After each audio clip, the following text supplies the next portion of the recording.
कांग्रेस की सोच को समझना है तो आपको भारत के संविधान को समझना होगा।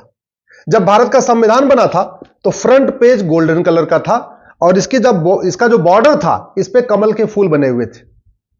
लेकिन सेकुलरिज्म का कीड़ा काटा और फ्रंट पेज बदल दिया गया, कमल का फूल हटा दिया गया, जो गोल्डन कलर बना हुआ था उसको भी हटा दिया गया। संविधान में टोटल 22 पार्ट है।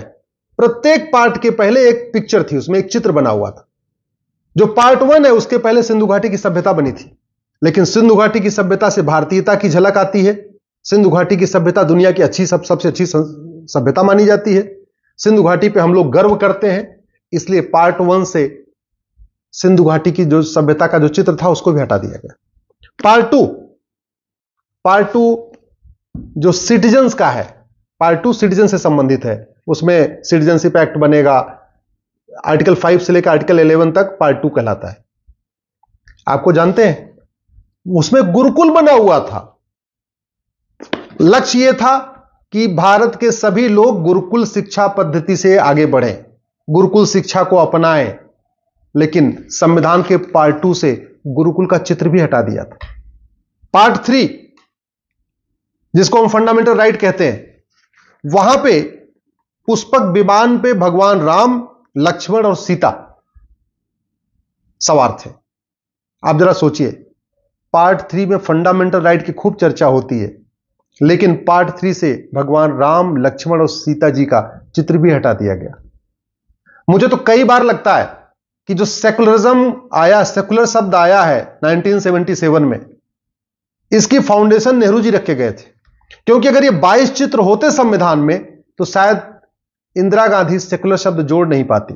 इसलिए नेहरू जी ने पहले चित्र हटाया संविधान के और बाद में इंदिरा गांधी ने उसमें सेकुलर शब्द जोड़ा। Part 4 directive principles of state policy, उसमें कुरुक्षेत्र में अर्जुन को भगवान कृष्ण उपदेश दे रहे हैं। मैसेज क्या देना था कि सरकारें भी एकदम धर्मनिष्ठा के साथ काम करें। Directive principles of state policy यही कहता है कि सरकार को क्या क्या करना है। उसमें एक आर्टिकल दिए हुए हैं, आपको नशाबंदी करना है, आपको शराबबंदी करना है, आपको सबको रोटी कपड़ा मकान देना है, आपको गौहत्या पे प्रतिबंध लगाना। ये सब डायरेक्टिव प्रिंसिपल का पार्ट है।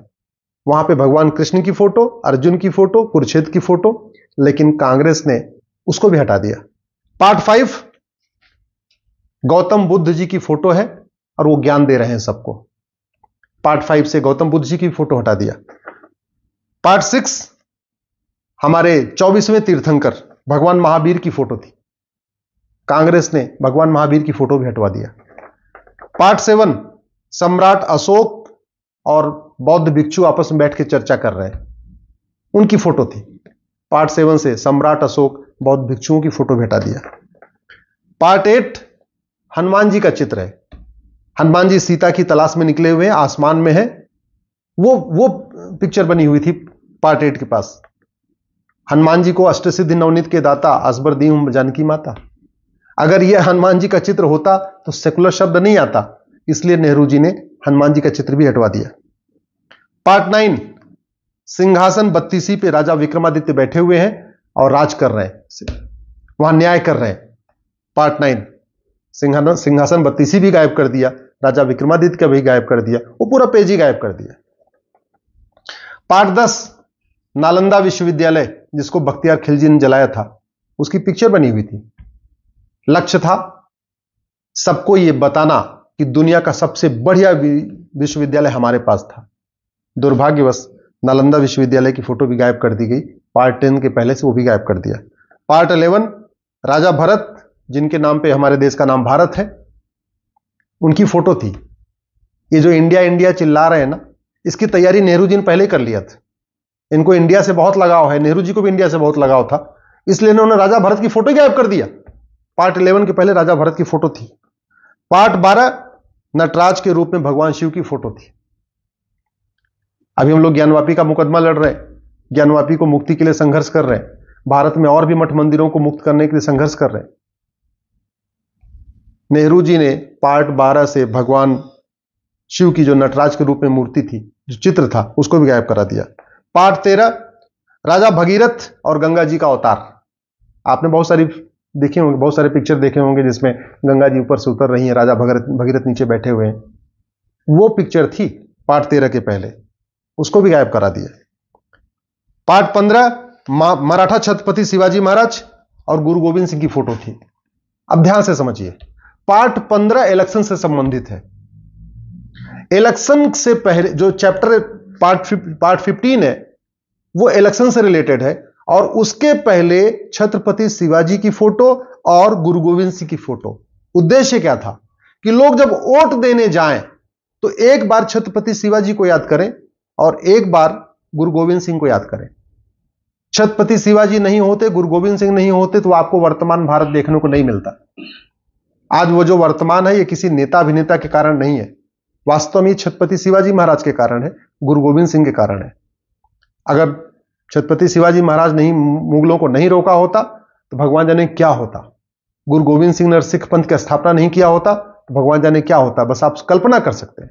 इसलिए उनकी फोटो रखी गई थी कि वोट देते समय हमेशा छत्रपति शिवाजी को याद करो, गुरु गोविंद सिंह को याद करो। जाति के आधार पर वोट मत करो, भाषा के आधार पर वोट मत करो, क्षेत्र के आधार पर वोट मत करो, बल्कि राष्ट्र को सबसे ऊपर रख के वोट करो। लेकिन छत्रपति शिवाजी महाराज की फोटो गायब कर दिया, गुरु गोविंद सिंह की फोटो गायब कर दिया। पार्ट 16 रानी लक्ष्मीबाई की फोटो थी, कांग्रेस ने, नेहरू जी ने वो फोटो भी हटवा दिया। पार्ट 17 में नमक कानून के खिलाफ डांडी मार्च था। पार्ट 19 में आजाद हिंद फौज को सैल्यूट कर रहे हैं नेताजी। सोचिए नेताजी से कितनी नफरत थी। कई बार तो मुझे लगता है शायद नेताजी की फोटो हटवाने के चक्कर में बाकियों की फोटो भी हटवा दिया, ये भी हो सकता है। और या तो बाद में सेकुलर शब्द ले आना है, संविधान के बेसिक स्ट्रक्चर को बदलना है। भाई सेकुलर शब्द डाल के प्रीएम्बल में एक तरीके से कॉन्स्टिट्यूशन के बेसिक स्ट्रक्चर को ही बदल दिया। ये प्लानिंग लगता है नेहरू जी ने उसी समय कर लिया था। उनको पता था कि अगर इसमें ये 22 के 22 अगर इसमें पिक्चर बनी रहेगी संविधान में तो शायद वो बाद में उसमें सेकुलर शब्द जोड़ नहीं पाएंगे। इसलिए नेहरू जी ने पहले पिक्चर को ही हटवा दिया, जिससे इंदिरा जी का रास्ता क्लियर हो गया कि भाई ठीक है उसमें सेकुलर शब्द जोड़ ले। पार्ट 20 में हिमालय पर्वत खड़ा है। पार्ट 21 में रेगिस्तान था और उसमें ऊंट सजे हुए थे। पार्ट 22 में समुद्र में लहरों से टकरा रहा था जहाज। ये सब फोटो भारतीयता को मजबूत करने वाले, भारत की संस्कृति को प्रतिबिंबित करने वाले थे, भारत के संस्कार, भारतीय परंपरा को आगे बढ़ाने वाले फोटो थे।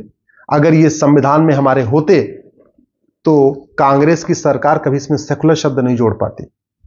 अगर ये 22 के 22 चित्र हमारे संविधान में होते तो आज जो सेकुलरिज्म का नंगा खेल चल रहा है, जो सेकुलरिज्म के नाम पे अपीजमेंट हो रहा है, तुष्टीकरण हो रहा है, शायद ये नहीं होता।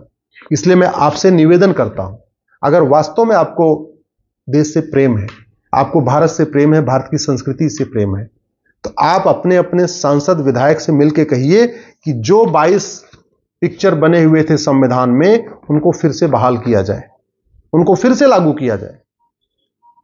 हमारे ये संविधान भारत का है, इसलिए ये संविधान में प्रत्येक पार्ट के पहले भारतीय दर्शन, भारतीय परंपरा, भारतीय रीति रिवाज, भारतीय ज्ञान विज्ञान को बढ़ाने वाले महापुरुषों की फोटो होनी चाहिए, भगवान विष्णु की फोटो होनी चाहिए, भगवान शंकर की फोटो होनी चाहिए, भगवान राम की फोटो होनी चाहिए, भगवान कृष्ण की फोटो होनी चाहिए। और ये सब फोटो थी पहले, भगवान शंकर की फोटो थी, भगवान कृष्ण की फोटो थी, भगवान राम की फोटो थी, भगवान हनुमान जी की फोटो थी, सब फोटो थी।